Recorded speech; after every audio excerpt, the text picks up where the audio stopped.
I love this time of the year. And look at the names that they have to consider here. Let's go to one of those guys that's going to be in the room, and Jason Cole. Jace, I appreciate it. The list is out. 60 names came out here. Mm-hmm. Anyone jump out at you, either a contributor or a player that jumped out at you? Contributor, I would say Mike Shanahan jumps out a lot. Bob Kraft jumps out a lot. I think Holmgren's on that list too, if I remember correctly. Yes. But those three, those would be the ones that I would look at first. If I and look, there's a lot of names on that list that that you gotta like. All right, Ralph Hay is in there for a reason, and some of these other guys. But I would say that those three are the ones that pique my interest when I just give it a first initial read. Let me stay in the contributors here. How do you look at Rune Arledge? Rune Arledge is important, but that's sort of along the lines of, is it Rune Arledge or is it Tex Schramm? Like, here's the issue. So would you rather stay with football people than TV people? No. That doesn't. I mean, look, they're both important. Okay, don't get me wrong. Like, Steve and Ed Sable are really important to football and have a place there in the Hall of Fame. Okay, because of what they did for the game. But when you talk about who improved coverage of football and made it serious, I come back to, is that Tex Schramm during his years when he worked at CBS before he came back into the league and worked for the Cowboys? Or is that Rune Arledge? And look, Rune Arledge is obviously an important name in sports television, don't get me wrong. But this is where I'm sort of flummoxed a little bit by this. How do you go along with maybe the most controversial guy on this list, and how you look at Art Rooney? And not Art Rooney, or Art Modell. Art Modell, I mean. Art Modell, when the league had made it so that they were going to keep the Browns, and then they see him on the tarmac in Baltimore. He moves the team, the whole expansion thing, the rights go back and all that. He got the team away from Paul Brown. The league and the commissioner gave the Bengals to Paul Brown because, I mean, he's got a really complex. Forget the machinations. Forget the machinations. And I had a long conversation with John Wooten, who's a figure on this list, right? Who's pushing an important name. An important name on this list for his work with the Fritz Pollard Alliance. And he's pushing for Art Modell. He loves Art Modell. Because Modell did a lot for John, right? Sure both professionally, personally, there's a very strong connection. But I just kept saying, John, like, to me, it's just a no. Like, I can overlook a lot of things. But when you have one of the best followed traditional franchises in the league, and you mess it up so badly that you're essentially forced to move your team, that's like, I can't reward that. And look, Kevin Burns, a friend of mine, who worked for the Browns and the Ravens for a long, long time, who's a big Art Modell supporter. And I just hear this from the people who are strongly behind him. I agree with you. But he tore their hearts out, and that's a move that should not have been made. And you can blame the people of Cleveland and the miscommunication of this and that. He did something that the Rooneys would never do, because the Rooneys were able to get things done and keep the Steelers in Pittsburgh, even when the Steelers weren't very good. Right. Like, everybody thinks the Steelers have been great forever. Prior to '69, they stunk. Oh, they were just horrendously bad. For 35 years, they were horrendously bad. But they still managed to get a stadium built They still managed to get Three River Stadium built when they were horrible, right? Yeah. Now they got Heinz Field done as a result of being great. And then PNC Park, the whole thing. But they stayed and became more economically vibrant under the Rooneys, even when they were awful. And you're telling me I'm supposed to reward Art Modell and put him in the Hall of Fame because he happened to invent Monday Night Football, or I'm sorry, I can't do it. And never really won. They had a championship with Baltimore, and one championship prior, and Yeah, but wasn't that Paul Brown in 60s. '64? It wasn't Paul Brown. It was the guy who took over for Brown. Clayton Collier? Yeah, Blanton Collier. Blanton Collier is the one who won the title because they had their war.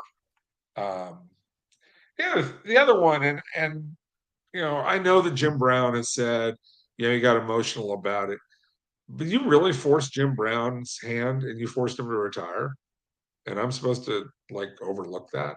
Just too much shit, right, Jason, with him? It's like he was a really, really wonderfully nice man with a great sense of humor, could tell a joke, good guy. Really, and from a writer's perspective, I wish there were far more owners like Art Modell. Right? You think that'll be an emotional pitch in the room when it comes to people that are gonna, because it has been in the past. It's been a very emotional argument in the past. Like the people in Baltimore have to make the pitch because the people in Cleveland are surely not going to make the pitch. And his success was in Cleveland. They're not going to make the favorable pitch. I can tell you that. No, right. Yeah. I'm with you here when you look down at this list, and I'm like, so I mean, like Bud Adams. I mean, what's Bud Adams' contribution? The Astrodome? No, he and he was Lamar one of the Hunt. original AFL owners. Right. He and Lamar Hunt, backed the AFL. Okay. Right. And he had the money. Bud Adams had the cash. And the Oilers, when they were first there, were really good. The Oilers an AFL are the guy. first. Yeah, he's an AFL guy. So Bud Adams is important. And Bud Adams, like Art Modell, deserves a footnote in the place of history. Like you should be writing, if you're writing the history of the NFL, you have to mention Bud Adams as being right there with Lamar Hunt in terms of having the chutzpah, the balls to start the AFL. He deserves that. Okay. But the rest of his tenure is meh, that's kind of how I look at it. Are you leaning to Kraft? I wouldn't say that. I wouldn't say I'm leaning towards. I would just say that those are the names that jump off the page, right? And we have another step in the process to go from this to whatever. And I'm not part of that 12-person committee to narrow the field down. Because that's the veterans. Yeah, that's a different. That's the senior committee. It's the contributors committee, the seniors committee. They work together essentially, and they'll take care of that and get it down to the one or two nominees. I can't remember if it's one or two this year, and they'll figure it out, and then I'll make my decision based on that. But I don't have a vote at this point in time. Let me ask, what's your take on Ken Anderson? Right, he was an MVP, I think. Well, he set the completion record at one point, percentage and consecutive, which are nice sort of. They're kind of bits of trivia to me. I think Ken Anderson is slightly a victim of the time that he played in, because the 70s are so defensive oriented. But everybody talks about, he was this, and I'm like, okay, he played in the same system as Montana, essentially, because he played under Walsh, and he did some nice things, but he never really truly took the Bengals beyond into greatness. He made them. If you don't think Phil Simms is a Hall of Famer, I'm not saying you don't. I'm just saying, if people don't think Phil Simms is a Hall of Famer, how do you think Ken Anderson is? Phil Simms is a lot closer to a Hall of Famer, and he's a borderline guy. He's the kind of guy I think about. Jim Plunkett is the kind of guy I think about. Does he deserve to be in the Hall of Fame? And the answer is probably not. I mean, that hurts because I'm a Stanford guy like Plunkett, right? But Yes, those guys to me are better than Ken Anderson.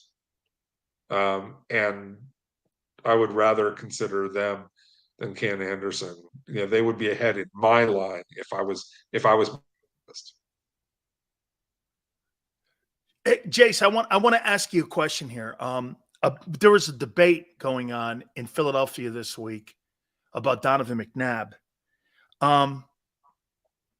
Donovan McNabb, 5 NFC championship games, won one, got to a Super Bowl, wasn't overly effective. But one of the things, and again, I don't believe it, but I look at the numbers. He's more successful than Dak, and the fact that he's at least made his team competitive in the playoffs every single year. And during an era where the completion percentage was 58%, he was right in the conversation there. How do you look at Donovan McNabb if you look at his career and what he put up, 37,000 yards? I mean, is he a guy knocking on the door?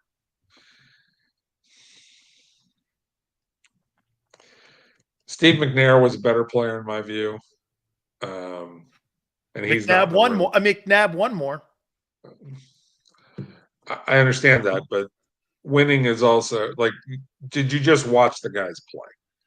When you watch the guys play, I would take McNair. You would take McNair as a better player. Okay. And look, I like McNabb a lot. And I have said in the past, he was on a trajectory to be a Hall of Fame player. And then he just crapped out at the end of his career. His last, 2, 3, 4 years are just not on par with what he did. And certainly the Washington seasons were, were not good at all. And so he didn't go out on high note, in my view, in any way, shape, or form. And that's why, at the end of the day, not quite good enough. Great player, terrific career, not quite good enough for this conversation, in my view. And look, Phillip Rivers, okay? Phillip Rivers had a better career than Donovan McNabb, okay? And it's from a statistical standpoint. And I personally think he's a better player. Right. Phillip Rivers is a guy who I'm not sure about either. Eli Manning is a guy I'm not sure about either. Okay. So the last 6 years he was 32 and 58. We're talking Eli? Eli. Yeah, but I mean, I would also say, in his defense, okay, I see that and I understand that point and I wonder about it. And there's a lot of inconsistency to his career. On the flip side, there are 2 Super Bowls and he held up his end of the bargain in New York and he was terrific in those Super Bowl runs. He was MVP. He was excellent in those Super Bowl runs, right? Made big plays, big throws, everything that you could ask for. Is that enough? That's the question I'm asking myself, and that's about Eli. So you put McNabb in with these set of quarterbacks, whether it's McNair, Rivers, Eli, this set of guys, like it's a jumble when we start talking about it, and that's where I think McNabb comes up short. You think McNair will get consideration? He's been in the 25. He's never made it. McNair, surprisingly to me, has never made it into the final 15. And we have never discussed Steve McNair one time in the room, which disappoints me a little bit because I know that I have voted to, keep him in the discussion. I don't know that I'm the only one. I'm just saying when we're asked about bringing guys back year after year after year when they've been on the ballot, I have said, keep McNair on the big list that we narrow down. But he never makes it past the 25 into the 15. He has not. I just was asked by my producer your opinion on Shady McCoy, LeSean McCoy. But before you answer, Jason, see, to me, why I don't think he is because you got a guy on this veterans list named O.J. Anderson, who was a rookie of the year, led the NFL in rushing his rookie season, was an MVP, offensive player of the year, Super Bowl MVP, and 10,000 rushing yards in a career. And like I said, those 2 Super Bowl wins. I mean, if O.J. Anderson is not in the Hall of Fame, LeSean McCoy's statistics and his resume are not comparable to OJ Anderson. I mean, OJ Anderson, let's put up Fred Taylor, Ricky Waters, Fred Taylor. Sean Fred Taylor's more Alexander. accomplished than Shady. Well, just a better player. Like just Fred Taylor, and again, I like Shady McCoy. Don't take this the wrong way. But if I got to pick between Shady and Fred Taylor, give me Fred Taylor. I mean, Sean Alexander maybe a little bit close, maybe a little bit closer, but Sean Alexander has some tremendous seasons in there, and an MVP, if I'm not mistaken, right? He had an MVP. Yeah, and last week, look, Corey Dillon. Corey Dillon has a surprise, and I had to go back and look it up because me too. Right, I forgot how effective he was. Did you know he was almost a 12,000 yard? He has more rushing yards. I'd forgotten about it. I just forgot about how good Corey Dillon was, and part of it is, look, Corey Dillon was kind of a sour human being all the time, who wasn't really likable. If you know much about Corey Dillon, not real likable. Like those comments from him last week represent a lot of who he is, right? And why he's not in even the Bengals Ring of Honor. Well, and this is not a popularity contest. No, but he just kind of got forgotten. It is this sort of lost career, and so you put Shady in with that group of guys we're talking about. Like, I don't think Shady quite measures up. Like, I don't think he's as good as Corey Dillon. Corey Dillon had a 1,600 yard year in New England. And I went back, Jason, and I was like, Corey Dillon, he's just a dude. And then I look down and I see all those 1,000-yard rushing seasons, 5 yards, 4.7 a carry. And I'm going like, holy shit, he's 11-13. I couldn't believe he had more rushing yards than OJ. I'm like, holy shit. So it's got to be, Jace, how much? Well, then there's Ricky. If Philly fans should be, and a couple of them have been doing this online, they've been talking about Ricky Waters. Like, why wasn't Ricky Waters in there? And I started looking at the numbers again. I'm like, yeah, and I got to do a little more study. But like, this is all to say, there's a lot of guys in line at running back, and it's a very tough argument. Like, we haven't even talked about, like, Adrian Peterson's going to get in. Frank Gore's going to get in, I think. Maybe not first ballot, but Frank Gore's going to get in. Right? Like, those two right off the top. And then we get into this list of 5 or 6 other guys who deserve serious discussion. And I'm just sorry, but Shady is at the bottom of that list. Like Shady McCoy's not even in Eddie George's league, right? Eddie George is a hell of a player, man. Eddie George was is a defensive player. I'm not. I didn't play, but those battles with Ray Lewis, those two guys going after one another. But I'm just thinking, like, you think about if you've ever seen Eddie George on a field in shoulder pads. And you go, I got to go tackle this dude. It's not as fearsome it's not, Derrick Henry fearsome, but it ain't far removed. Like, he's a big man who's going to put the wood to you. Finally, Jace, what is the number one thing you look at when you're evaluating a player? There's so many variables. There's so many tangibles. There's so many numbers. There's so many everything.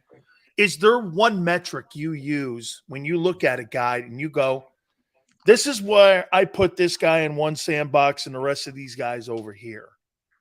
Is there one metric? No, there's not one. There's never one thing. So it's situational.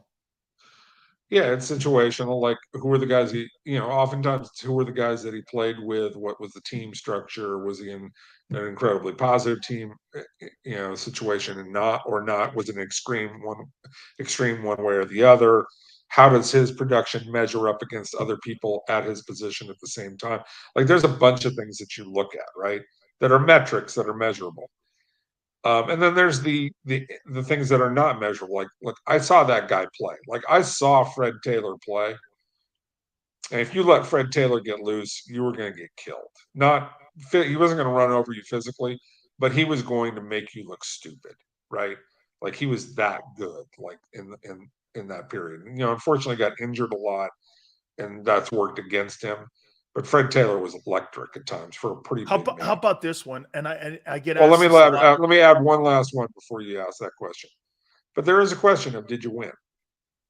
It's not the only important, it's not the last final thing. But the point of this exercise is to win.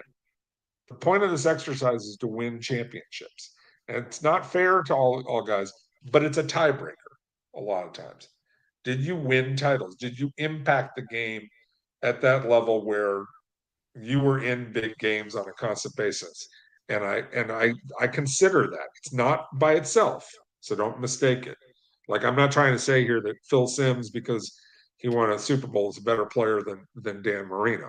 Okay, Dan Marino was amazing. Okay, I'm just saying that's part of it. And so I'm sorry, you had a question you were going to ask. If you got 50 some odd guys in the room, and in your opinion, do you take into consideration, because T.O. was such an asshole, that you're not going to name him a first ballot just so that you guys make your point? Or do you think there's guys that made that point knowing full well he is worthy of that? But also, I would think if a guy was a tool to me and I covered him and he was a jerk to me, I don't know how human emotion doesn't play into that. Sure. When you're covering a guy and then eventually voting for a guy. Well, we talked last week, I think, or 2 weeks ago. We talked about Warren Sapp, and yeah, completely my same reaction guy. on Warren Sapp. My reaction on Warren Sapp is, if a guy's a jerk, like, I may not vote for him the first time. And I'm not saying that alone determined it for TO for me on the first time. I work really hard at this, and I talk to 400 people. You're one of them, right? Yep. And I survey those people. TO, the first year that when I surveyed these people, TO finished 8th out of 15 guys. There was no big, like, oh, TO's got to go in. Like, it was not overwhelming. And a lot of people think, oh, TO, this and that. Like, he's a great player. I'm not going to, and he was going to get in the Hall of Fame. But there are a lot of people who critique his play as less than perfect, and that he was a number generator more than he was a Jerry Rice, or more than he was not Randy Moss. There's a bunch of empty calorie years in that resume. Right. Now, he helped teams win. He made quarterbacks better, all those kinds of things. And T.O.'s in the Hall of Fame. But it was not as much of a slam dunk as you hear a lot of people say. It just, the wide opinion. And I know that those people oftentimes shout down people like me who say, hey, wait a second, let's just think about this for a minute. Is he really that guy? I did that with Calvin Johnson. Now, Calvin Johnson got in the first ballot. Calvin Johnson is a freak of nature and played to it and all those kinds of things. But I sat there for a second and said, okay, Peyton Manning's on this ballot, no question about it. Charles Woodson's on this ballot, no question about it.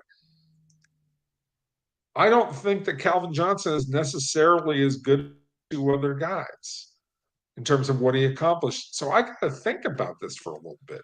And so, I ended up voting for Calvin Johnson, and I felt good about that vote.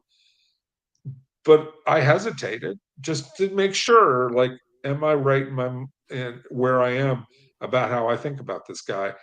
And T.O. made me think even more. And I know that he's lambasted everybody for not being a first ballot Hall of Famer. And he was angry that he went in. I know in my heart of hearts, I don't know, he's never said this, but he did not want to be on the same stage with Randy Moss. He did not. Why? Because Randy went on the first ballot and he thought he was better than Randy. He wasn't. No, he wasn't. He was Calvin not a better Johnson player than Randy and Moss. Calvin Johnson and Randy Moss are the two most gifted, athletically superior players at that position than anybody has ever played in the NFL. And I would make the comment about Rice. Rice, what a bumpy start, 4.8 and 40 in the combines. It was Walsh's insight that saw what he was going to be and who he could be. Oh, the Jerry Rice work Yes. ethic made him. I mean, took a lot of the speed, quickness thing. Took that from average to great, and the hands were amazing, and just the pure passion for the game. But if you drew up speed, size, quickness, even Jerry Rice does not measure up to Randy Moss or even Calvin Johnson. He just doesn't. He had the work ethic that took him way beyond those guys, and beyond anybody who's ever played at that position. And he's so far out in front of everybody else that he challenges even Jim Brown as maybe the greatest player of all time. Let me add this in here to you. God forbid, knocking on wood here. God, no one wants to see this. If Patrick Mahomes' career were to end today, would you vote him as a Pro Football Hall of Famer? Yeah, because I voted in Terrell Davis. And Patrick Mahomes has had, I don't think there's much debate, as great as Terrell Davis's career was over a 4-year period of time. Patrick Mahomes has been better over whatever the length of his career has been. Okay, I don't think there's much question about that, and plays a position that is more valuable. Okay, and has 2 Super Bowl rings. He's checked everything off. The only way that Patrick Mahomes doesn't get in the Hall of Fame is if he just like tosses away the next 6 years of his career and does nothing and obliterates what he's done. And that ain't gonna happen. Right? Do you think Andy Reid needed to do and have the success in Kansas City for you to sit there and go, yes, he's a slam dunk Hall of Fame coach, because what he did in Philly wasn't enough in your opinion? I would agree. What he did in Philly was not enough. I mean, what he did in Philly put him on par with a Dan Reeves, which is awfully good. Dan Reeves had a great career as a head coach. Don't go look it up. Put him on par with a Marty Schottenheimer, who again go look it up. Marty Schottenheimer had a great career as a head coach, not Hall of Fame worthy, but a great career. Well, let me ask you about Schottenheimer. 4th all time or 6th all time in wins, yet 4-14 in the postseason. But if you look at Coach Madden's record in the postseason, I think Coach Madden's 11-10. Now, he was in the era of the Steelers. He was in the era of the Dolphins and all them great football teams, and I know it was the golden age. But he also made the playoffs every single season of his career. No, and he had a 741 win percentage. I get all that in the regular season. However, Schottenheimer, 25 years, and he's on the ballot for the seniors. But in 25 years of coaching, he's had 1 losing season. And all of those years, I mean, Jason, he's got more wins than Chuck Noll. Yeah. He had a great career. But you don't think he's a Hall of Famer? No. Wow, 200 wins. I'm sorry. You got to draw a line somewhere. You think Mike Holmgren's a Hall of Fame coach? I would love to argue over that case. I don't know. I think on that list, Mike Shanahan jumps out at me. If you measure his career, the 2 Super Bowl victories, how he improved players, the number of guys who are MVPs under Mike Shanahan. Like Mike Shanahan to me jumps off the page as a Hall of Fame coach. Mike Holmgren deserves a thorough vetting and probably makes it, because if you're going to put Bill Cowher in, then I think Holmgren was a better coach than Cowher. All right. So but I wasn't on the committee that put Cowher in. So I'm going to end this with your opinion on, it looks like July 20th, there's going to be a change in ownership with the Washington Commanders, and it's going to be Josh Harris. Yeah. Daniel Snyder's legacy we see all these owners now up on these lists here. His legacy, in your opinion, as an NFL owner, was what? Is he the worst owner in NFL history? Well, he's not Leonard Tost, right? Yeah. No, he's not gambling the franchise away. He didn't. Come on. I mean, I'll do. Leonard was a good dude, though, man. I mean, he was a good dude. Yeah, of course, he was good. It was a great dude. He was at the tables all the time. He was having a good time. All right. I mean, would you consider Snyder the worst owner of all time, though? It's a good case because he was there for a long time. I mean, he's pretty wretched. I mean, like, how do you qualify that versus like a Victor Kayam or Terrible like owner guys for the like that. Patriots. But for a guy who owned a team for a long time. But let me finish with this point about Dan Snyder, which tells you a lot about how great Roger Goodell has been at his job. Dan Snyder, as much as he single-handedly has been awful and alienated every human being alive and just destroyed the legacy of the Redskins / Commanders, right? He just Completely. tore it all apart. And the season ticket Even lists are Preston gone. Marshall was better. Ooh, don't go there. That's a Well, a you tough know what I road. mean as a Yeah, I football know what guy. you're saying. I understand. He wasn't As a human, Dan he's Snyder's not. not a racist like George Preston Right, Marshall, but I right. get your point. I get your point. All those things, right? And he drove down revenue by, I think, 33%. Like there was some figure in ESPN where they were at like $3 million in local revenue, and they're now down to like $180 million in local I know revenue. it's terrible. He's like gone completely backwards. Yep. But think about it this way. He invested $1 billion in that team, and he's going to get $6.05 billion for it. That is how good the business is in the NFL, that you can be a complete crap owner, make less money, turn fans away, drive them away from the stadium, okay? Alienate the politicians so much in the Washington area that they refuse to build you a stadium. You can be that big a jerkbag, that huge, and you still multiplied your money by 6 times. He should be kissing Roger Goodell's behind every single day for the rest of his life.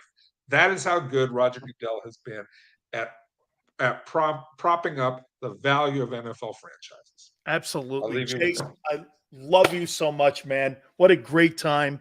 I love talking Hall of Fame.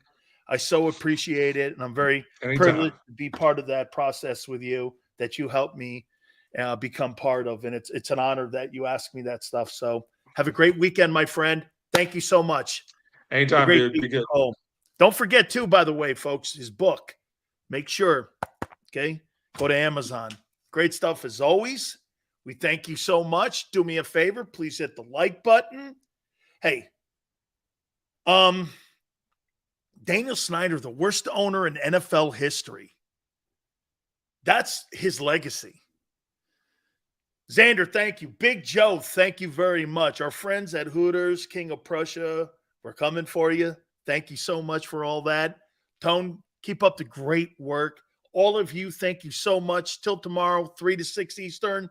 We shall see you on the flip side.